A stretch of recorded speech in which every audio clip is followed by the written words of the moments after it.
So hello and welcome to my channel that is economic Pathshala by doctor Ananya.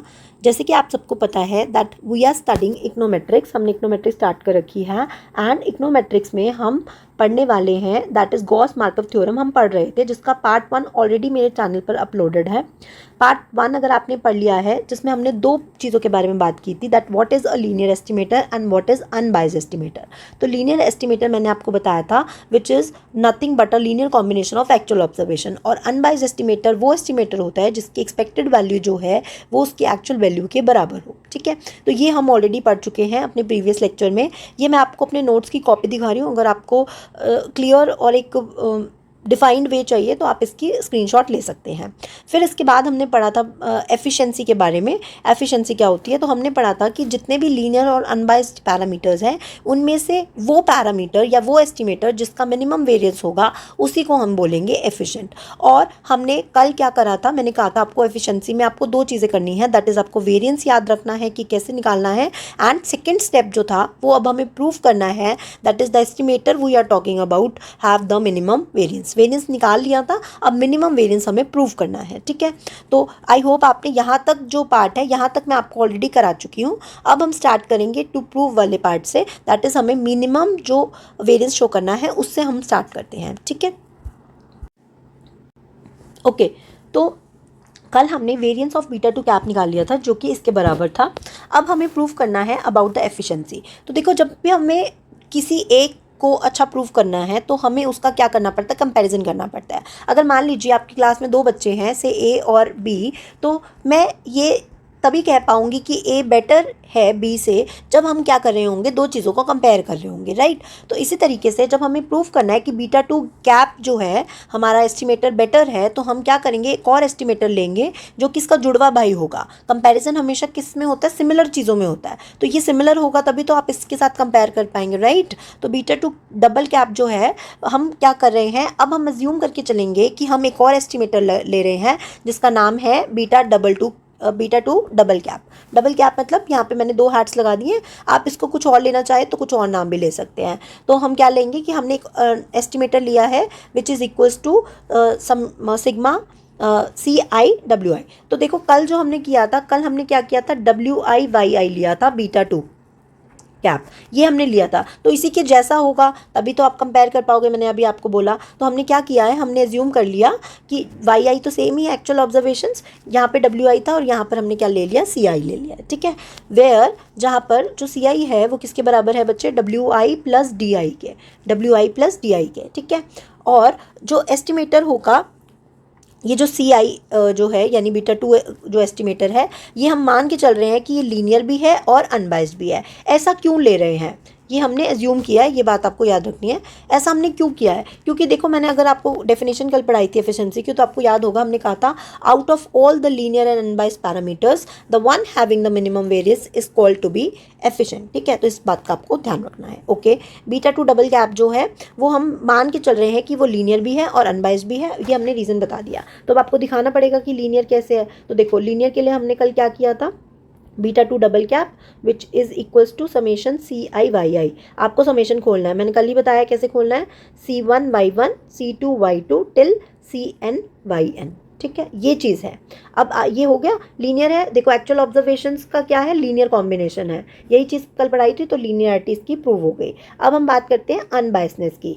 हमने कहा है कि ये अनबाइस्ड भी है, तो हमें दिखाना पड़ेगा कि अनबाइस्ड कैसे है। तो बीटा टू डबल कैप, देखो बिल्कुल सेम स्टेप्स हैं। अगर आपने कल वाला चीज़ प्रैक्टिस करी है तो आपको बहुत ईजिली समझ में आ जाएगा। वाई आई की जगह हम क्या पुट करेंगे, Y I is equals to L beta one plus beta two X I plus U I.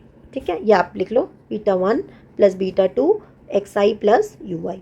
ठीक है, अब हम इसको क्या करेंगे, मल्टीप्लाई करेंगे, तो ये हो जाएगा beta one summation C I plus beta two summation CI XI। कल बताया था बीटा वन जो है और बीटा टू कांस्टेंट है, इसलिए इनको समेशन से बाहर ले लेते हैं और बाकी हम समेशन के अंदर ले जाते हैं। ठीक है, अब हम क्या कहेंगे, ये अनबाइज्ड होगा इफ़ एंड ओनली इफ़। इसका मतलब क्या है, if and only if summation C I जो है वो 0 है, एंड अगर समेशन सी आई एक्स आई जो है वो 1 है, तभी ये चीज़ पॉसिबल हो पाएगी। ठीक है, समेशन सी आई 0 है और ये तो अभी हमें दिखाना भी पड़ेगा। तो अब देखो समेशन सी आई किसके बराबर है, अभी ऊपर आपको बताया था जो सी आई है ना वो W I plus D I के बराबर है, W I plus D I. तो मैं क्या ऐसे लिख सकती हूँ कि अगर C I W I plus D I. अच्छा, एक और चीज़ आपको बता दूँ यहाँ पर कि जो सी आई है उसको हमने डब्ल्यू आई प्लस डी आई क्यों लिया, क्योंकि हमने एक तो सिमिलर बनाना था, डब्ल्यू आई हमारे पास ऑलरेडी था, तो हमने कहा कि हम कोई एक और कॉन्स्टेंट ऐड कर देते हैं जिससे कि हमारा जो दूसरा एस्टिमेटर है वो हूबहू उसी के जैसा हो जाएगा। ठीक है, अब दोनों तरफ समेशन लगाएंगे तो इस तरीके से आपकी इक्वेशन बन जाएगी। अब समेशन सी आई किसके बराबर है, 0। समेशन डब्ल्यू आई कल की क्लास में बताया था कि इसके बराबर है 0, तो हमारे पास समेशन डी आई की वैल्यू क्या हो जाएगी, 0। First thing. Second thing that is summation, अगर इसी इक्वेशन पे मैं क्या कर दूं, सी आई को एक्स आई से मल्टीप्लाई कर दूं, डब्ल्यू आई को भी एक्स आई से मल्टीप्लाई कर दूं और डी आई को भी एक्स आई से मल्टीप्लाई कर दूं, तो किसी को कोई प्रॉब्लम है, होनी तो नहीं चाहिए। Then summation C I x I summation W I x I plus summation D I x I. अभी हमने पढ़ा कि समेशन सी आई किसके एक्स आई किसके बराबर है, 1 के। Summation W I x I कल ही पढ़ा था, 1 के बराबर है, plus summation D I x I. तो हमारे पास summation D I x I की वैल्यू क्या हो गई बच्चे, 0 हो गई। क्या हो गई, 0 हो गई। ठीक है, अब variance of beta double cap, दो चीज़ें हमने प्रूव कर दी हैं, सॉरी एक और चीज़ अभी रह गई है, फिर हम इसको प्रूव करते हैं। अब हमें प्रूव करनी थी अनबायसनेस, तो अनबायसनेस के लिए आपको क्या करना है, इसके आगे क्या लगाना है, एक्सपेक्टेशन। क्यों, क्योंकि हमने क्या कहा था, एक एस्टिमेटर तभी अनबायस्ड कहलाएगा if it is equals to beta 2, तभी कहलाएगा ना, क्योंकि जब वो उसकी एवरेज वैल्यू उसकी एक्चुअल वैल्यू के बराबर होगा, राइट। इस इक्वेशन को यूज़ करेंगे अब हम, दिस वन, इस इक्वेशन को यूज़ करेंगे। तो इस इक्वेशन को आप लिख लो एक बार, beta 1 summation C I plus beta 2 summation C I x I plus summation C I U I. ठीक है, ये है हमारी बीटा 2 डबल कैप की वैल्यू। ओके, तो ये बीटा 2 कैप की वैल्यू, अब एक्सपेक्टेशन लगाएंगे तो क्या हो जाएगा, this is equals to expected value पूरे पे लगाएंगे। मैं आपको एक एक स्टेप करके बताती हूँ ताकि आपको ईजिली समझ में आ जाए। स्टिल अगर आपको कुछ भी नहीं समझ में आता तो आप नीचे कमेंट बॉक्स में लिख सकते हैं। Expected value of beta 2 cap. Okay, अब ये देखो एक्सपेक्टेशन लगाएंगे, सब पे लगेगा, इस पे इस पे इस पे। अब मैं सेपरेट नहीं करके दिखा रही, सीधा एक्सपेक्टेशन लगाएंगे तो beta 1 expected value of summation C I plus beta 2 expected value of summation C I x I plus expected value of summation C I U I. ठीक है, अभी पढ़ा सी, पहले तो आप यही देखो समेशन सी आई किसके बराबर है, 0 के बराबर है, तो ये हो गया 0। समेशन सी आई एक्स आई किसके बराबर है, 1 के बराबर है। ठीक है, तो हमारे पास क्या बच गया, ये बच गया expected value of summation C I U I. ठीक है, तो expected value of beta 2 cap is equals to beta 2 plus expected value of summation C I U I. अब कल इसको ओपन अप किया था, सी आई यू आई, इसको ओपन अप कर रही हूँ, C1 U1 C2 U2 till CN UN। इस पे लगेगी एक्सपेक्टेशन, एक्सपेक्टेशन लगाएंगे तो C बाहर expected value of U1, C2 expected value of U2 till CN expected value of UN। ठीक है, क्लियर। ओके, अब यहाँ पे expected value of U1 U2 और UN ये सारे क्या हो जाएंगे, 0 हो जाएंगे using the assumption of CLRM। क्या है assumption, that the expected value of the error term is always 0। तो ये क्या हो गया, 0 के बराबर हो गया, ये 0 हो गया, तो क्या बच गया, expected value of beta 2 double cap is equals to beta 2। Hence proved कि ये क्या है, अनबायस्ड भी है। ठीक है, हमने ये प्रूव कर दिया कि ये लीनियर भी है, अनबायस्ड भी है। अब हमें क्या करना पड़ेगा, पहले तो इसका वेरिएंस निकालना पड़ेगा, फिर इसके वेरिएंस को हम बीटा 2 कैप के वेरिएंस से कंपेयर करेंगे। तो देखो वेरिएंस निकालने का सेम वही तरीका है, variance of beta 2 double cap कैसे निकालेंगे, expected value of beta 2 double cap minus expected value of beta 2 double cap. ठीक है, ओके, अब expected value of beta 2 double cap minus expected value of beta 2 cap क्या है, beta 2 है। अब expected value of beta 2 cap minus beta 2, अब आप इस इक्वेशन से देखो, यहाँ से आपके पास वैल्यू आएगी, क्या वैल्यू आएगी, ये वाली वैल्यू यहाँ से आएगा। जब आपने एक्सपेक्टेशन नहीं लगाया हुआ था तो आपके पास बीटा 2 कैप की वैल्यू क्या थी, बीटा 2 प्लस ये, इस इक्वेशन से आएगा। नीचे लिख देती हूँ, यहाँ पे लिख देती हूँ, बिकॉज हमने ऊपर ही किया है। आप उसको इक्वेशन को नंबर दे दीजिएगा, beta 2 cap equals to beta 2 minus sorry plus summation C I U I. ठीक है, तो आपके पास इसकी वैल्यू क्या आ जाएगी, beta two cap minus beta two is equal to summation C I U I. ठीक है, तो ये वैल्यू आ जाएगी, ये वैल्यू अब हम इसकी जगह पुट कर देंगे तो आपके पास क्या आ जाएगा, देखो expected value of summation C I U I. ठीक है, स्क्वायर भूल गए ना, फिर कभी नहीं भूलना है कि वेरिएंस में यहाँ पर स्क्वायर भी आएगा। ठीक है, डोंट फॉरगेट दैट, यहाँ पे स्क्वायर हो जाएगा। अब इसको ओपन अप करो, वी हैव C1, कल ये बताया था कैसे ओपन अप करना है, C1 U1 C2 U2 till CN UN। ठीक है, ये हमने समेशन खोला अभी सिर्फ। ठीक है, तो अब समेशन खोल दिया, अब ये क्या हो गया, A प्लस बी प्लस सी का होल स्क्वायर। ठीक है, जैसे होता है उसी तरीके से इसको ओपन अप करेंगे, कल जैसे किया था बिल्कुल वैसे ही करना है, कुछ भी चेंज नहीं है। तो C1 square U1 square C2 square U2 square till CN square UN square. ठीक है, ये होगी एक्सपेक्टेड वैल्यू। ठीक है, ओके, प्लस आगे क्या आएगा, सिर्फ A स्क्वायर थोड़ा करेंगे, इसके आगे क्या होगा 2AB यानी 2C1 C2 U1 U2 plus 2C2 C3 U2 U3 and so on. ठीक है, तो ये चीज़ हो जाएगी। अब एक्सपेक्टेशन खोलेंगे तो आपको याद होगा कैसे करना है, C1 स्क्वायर बाहर expected value of U1 square plus C2 square बाहर expected value of U2 square plus CN square expected value of UN square plus 2C1 C2 बाहर expected value of U1 U2 plus 2C2 C3 expected value of U2 U3। ठीक है, and so on. ठीक है, चला जाएगा।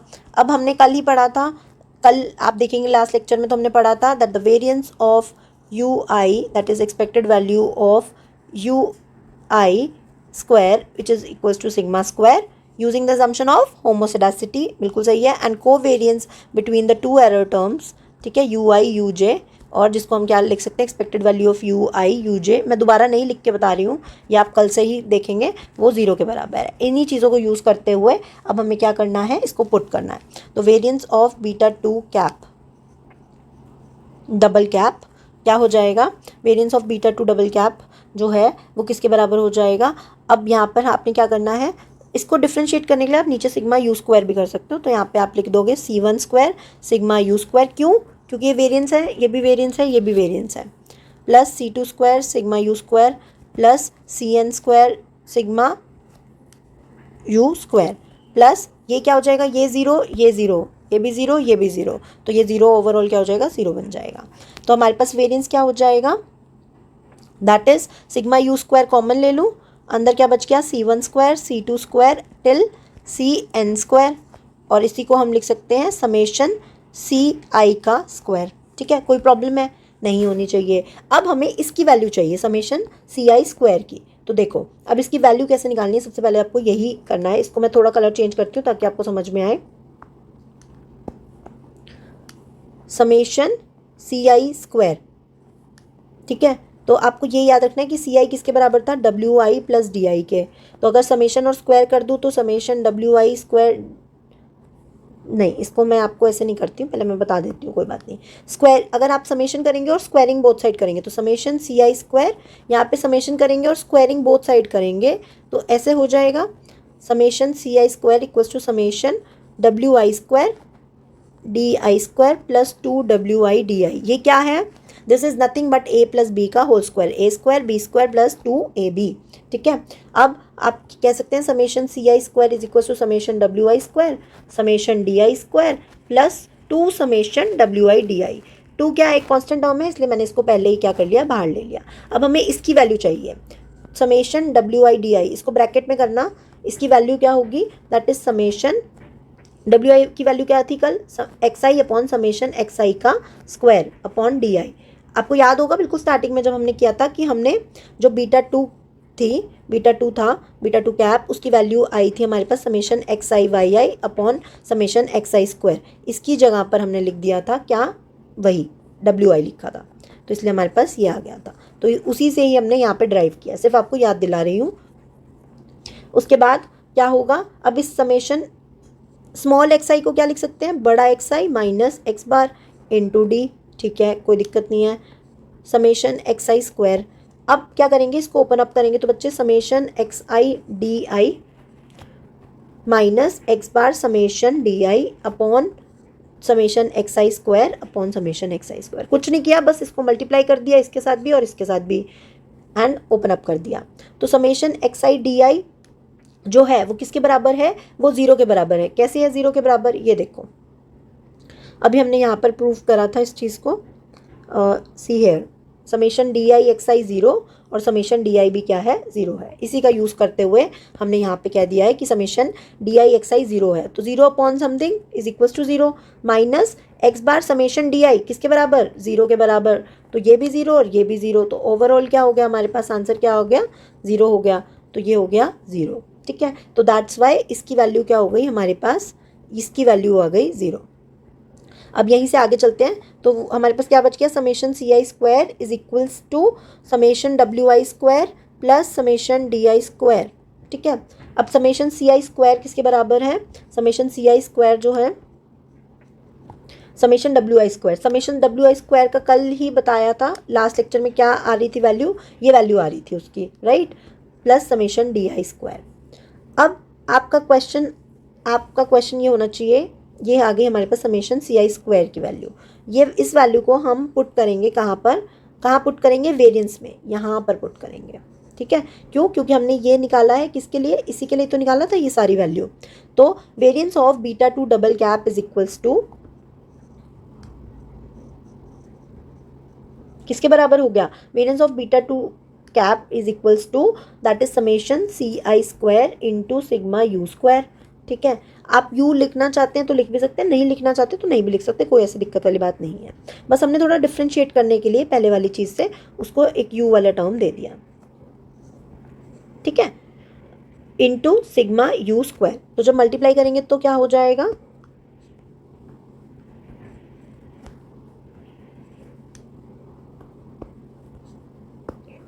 Sigma u square upon summation x I square plus summation D i square into sigma u square. अब आप ये देखो, क्या ये value variance of beta two cap की है, ध्यान से देखो अपने नोट्स आप लोग देखिए पिछले वाले। वैसे मैंने बिल्कुल स्टार्टिंग में भी आपको ये बताया था कि कल हमने क्या पढ़ा था, that the variance of beta two cap इसके बराबर आया था। तो यही चीज़ हमने यहाँ लिखी हुई है और हमारे पास क्या एक्स्ट्रा टर्म बच गई, that is summation D i square up into summation u square. तो अब यहाँ पर आप देखोगे तो ये क्या हो गया, क्या मैं इसको ऐसे लिख सकती हूँ, variance of beta two double cap is nothing but the variance of beta two cap plus यहाँ पे क्या हो जाएगा, ये हमारी क्या हो जाएगी, एक्स्ट्रा टर्म हो जाएगी। अब इस एक्स्ट्रा टर्म को ज़रा आप ध्यान से देखो तो ये क्या है, स्क्वायर है, तो स्क्वायर टर्म हमेशा कैसी होती है, पॉजिटिव। ये भी क्या है, स्क्वायर है, पॉजिटिव होती है, positive into positive is always positive. तो ये पूरी टर्म हमारी क्या हो गई, पॉजिटिव हो गई।